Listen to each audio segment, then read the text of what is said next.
അങ്ങനെ നല്ല ഫ്രഷ് തക്കാളി ഇങ്ങനെ പഴുത്ത് തൊടുത്ത് നിൽക്കുന്നുണ്ടോ. അപ്പം നിങ്ങൾ വിചാരിക്കല്ലേ ഇതെന്താ പറിക്കാതെ ഇങ്ങനെ നിർത്തിയേക്കുന്നതെന്ന്. സത്യം പറഞ്ഞാണ്ടല്ലോ ഇത് പറിക്കാൻ വല്ലാത്ത വിഷമാണ്. ഇതിങ്ങനെ പഴുത്ത് നിൽക്കുന്ന കാണുമ്പോഴേ കാണാനാണ് ഒരുപാട് ഇഷ്ടം. അത് പറിക്കുന്ന അങ്ങനെ നല്ല ഫ്രഷ് തക്കാളി ഇങ്ങനെ പഴുത്ത് തൊടുത്ത് നിൽക്കുന്നുണ്ടോ. അപ്പം നിങ്ങൾ വിചാരിക്കല്ലേ ഇതെന്താ പറിക്കാതെ ഇങ്ങനെ നിർത്തിയേക്കുന്നതെന്ന്. സത്യം പറഞ്ഞാണ്ടല്ലോ ഇത് പറിക്കാൻ വല്ലാത്ത വിഷമാണ്. ഇതിങ്ങനെ പഴുത്ത് നിൽക്കുന്ന കാണുമ്പോഴേ കാണാനാണ് ഒരുപാട് ഇഷ്ടം. അത് പറിക്കുന്ന കാര്യത്തിൽ എനിക്ക് വല്ലാത്ത വിഷമാണ്.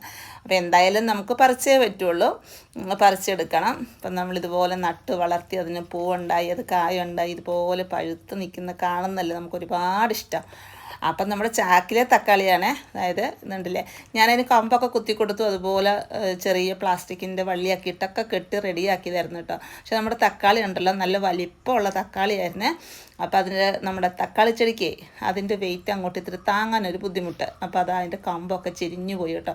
അപ്പം ഞാൻ വീണ്ടും ചെറിയ വള്ളികളൊക്കെ ഇട്ട് ഉടക്കിയൊക്കെ ഒന്ന് വെച്ച് കൊടുത്തിട്ടുണ്ട്. അപ്പോൾ അതാ അങ്ങനെ നമ്മുടെ ഫ്രഷ് തക്കാളി ഇത്തിരി വലിപ്പമുള്ള ചാക്കിൽ നട്ടതാണ്. എങ്ങനെയുണ്ട്, ഇഷ്ടമായോ?